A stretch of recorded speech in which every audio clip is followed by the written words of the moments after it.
this picture right here is of a pregnant individual laying flat on their back on the floor.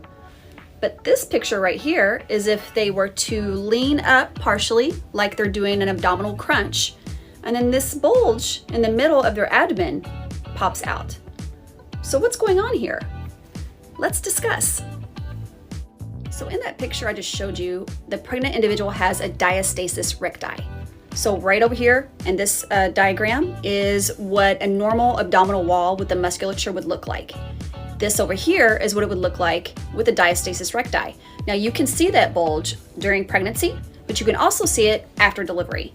You have these transverse abdominis muscles here off to the side. The rectus abdominis muscles are the two bellies of the muscle that come down in the midline. And then you have the linea alba in between the two rectus abdominis muscles.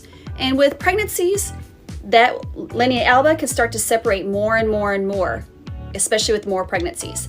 So that's what happens, and it's called a diastasis recti or rectus abdominis diastasis.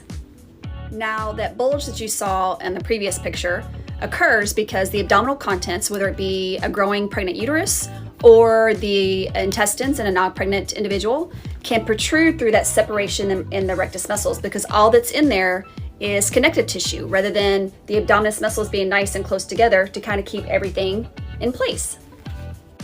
And this is what you might see in the postpartum period or in between pregnancies when you go to do like an abdominal crunch, that ridge as marked here in this diagram.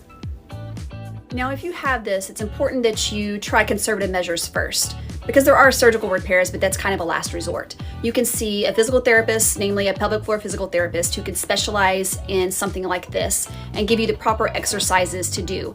You don't want to do the wrong exercises because it could actually make the condition worse.